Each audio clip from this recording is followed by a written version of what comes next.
¿Qué tal? Les damos la bienvenida a este resumen de noticias de El Vigía. Esta semana, la verdad es que los temas nos llevan por un camino bastante intenso, desde la cruda realidad de la violencia en México hasta las tensiones que tienen al mundo entero al borde del asiento. Así que, vamos a ver qué está pasando. Bienvenidos pues. Hoy vamos a darles un resumen de las noticias más importantes de nuestra sección de Nacional y el Mundo de periódico El Vigía, con fecha de este 14 de noviembre de 2025. La idea es desmenuzar la información clave para que podamos entender mejor todo lo que está pasando. Ok, ¿qué tenemos en la mesa hoy? Primero vamos a entrarle al tema de la inseguridad y la violencia en México. Después nos asomamos a la crisis que viven nuestros sistemas públicos. De ahí saltamos al escenario internacional. Luego tocamos un par de luchas por derechos fundamentales. Y para cerrar, una que otra noticia que también dio de qué hablar. ¿Listos? Empecemos. Y pues sí, arrancamos en casa, con una realidad que, la verdad, duele y preocupa bastante. La violencia que no para y que esta vez pone los reflectores sobre los periodistas y sobre ciudadanos que quedan atrapados en medio de todo. Vean este número, 28. 28 periodistas asesinados desde que empezó la administración actual. La cifra, así solita, ya nos cuenta una historia de terror sobre lo que significa ser periodista en México hoy en día. Y para ponerlo todavía más en perspectiva, chequen esta gráfica. Según la organización Artículo 19, en un periodo de tiempo similar, este gobierno ya superó a los anteriores, o sea, 28 ahora, contra 25 con Felipe Calderón y 6 con Vicente Fox. Este lo convierte tristemente en el arranque de sexenio más letal para la prensa del que tengamos registro. El caso más reciente es el de Heber López, en Oaxaca, el quinto periodista asesinado en lo que va del año. Apenas estamos empezando y las cifras ya son trágicas. Pero la violencia, como sabemos, no se limita a la prensa. Escuchen esta pregunta. ¿Sabes dónde están? Esa fue solo una de las cosas que le preguntaban a una mujer a quien llamaremos Jimena mientras la torturaban agentes del Estado allá en Morelos.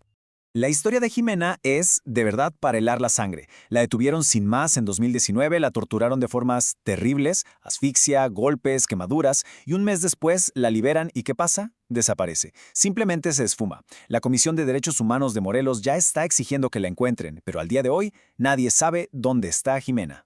Y es que casos como el de Jimena, esta violencia y esta impunidad muchas veces son solo un síntoma, ¿no? Un reflejo de sistemas públicos que están rotos.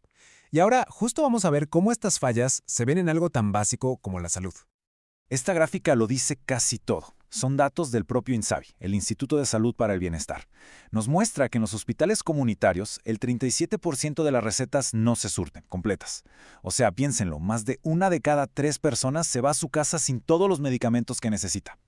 Y lo peor es que no hablamos de medicinas súper raras o especializadas. Miren la tabla. Falta metformina para la diabetes, losartán para la presión, hasta paracetamol. Son medicamentos básicos y que no estén disponibles pone en riesgo la vida de muchísima gente. Y claro, las consecuencias de este desabasto pueden ser fatales. Ahí está el caso de Keren Vallejo, una mujer que murió en una clínica del IMSS en Mexicali justo después de dar a luz. Un caso que ya está generando muchísima presión para que se investigue a nivel federal. Bueno, y mientras todo esto pasa aquí en México, si volteamos a ver el resto del mundo, el panorama no está mucho más tranquilo. Vamos a ampliar la vista para checar las tensiones militares y económicas que tienen a todos con los nervios de punta. Para que se den una idea, escuchen esta frase. La dijo el entonces primer ministro británico Boris Johnson sobre la situación en Ucrania. El momento más peligroso en décadas para Europa. Así de claro. Y este número ayuda a entender por qué. 100,000. 100,000 soldados rusos acumulados cerca de la frontera. Un despliegue que, por supuesto, prendió todas las alarmas en Occidente y en la OTAN. Y a la par de la tensión militar, pues, la crisis económica. En Estados Unidos se registró una inflación del 7.5%, la más alta en 40 años. Y esto no solo le pega al bolsillo de los estadounidenses, es un efecto dominó que nos acaba afectando a todos. Y como suele pasar, estos grandes conflictos mundiales se reflejan en luchas más locales, más cercanas. Así que regresemos a nuestro continente, porque hay 2 batallas legales muy importantes sucediendo ahora mismo. Una sobre derechos reproductivos y otra sobre el derecho a la tierra. El efecto de una ley puede ser inmediato y brutal. Miren esta gráfica de Texas. Se aprobó una ley súper restrictiva sobre el aborto y, en un solo mes, el número de procedimientos reportados se desplomó un 60%. Pasaron de más de 5,400 a apenas 2,200. Y ahora, de Texas nos vamos a Guatemala, a una lucha que lleva, imagínense, más de 40 años. Es la comunidad maya quechí contra el Estado. Por un lado, la comunidad exige que les reconozcan la propiedad de sus tierras ancestrales. Y por el otro, el gobierno que no solo no se las ha dado, sino que ha estado entregando licencias para que empresas mineras trabajen justo ahí.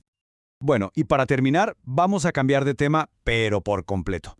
Pasamos a una noticia del ámbito social y político que la verdad ha dado muchísimo de qué hablar en México. Sí, así como lo oyen. La ex lideresa del sindicato de maestros, Elba Ester Gordillo, a sus 77 años, se casa. Y se casa con su abogado, Luis Antonio Lagunas, de 41. Él, por cierto, fue una pieza clave para que ella consiguiera su libertad allá por 2018. Y así cerramos el resumen de hoy. Y quizá nos queda una reflexión. Vimos de todo, ¿no? Violencia en Oaxaca, falta de medicinas, una posible guerra en Europa, una lucha por tierras en Guatemala. Parecen cosas totalmente desconectadas, pero ¿realmente lo están? ¿Qué nos dice todo esto juntos sobre los retos que tenemos tanto aquí como en el resto del mundo? Muchísimas gracias por habernos acompañado. Les invitamos a que nos sigan en las redes sociales de Periódico El Vigía, para que no se pierdan ninguno de nuestros resúmenes. Nos escuchamos en la próxima.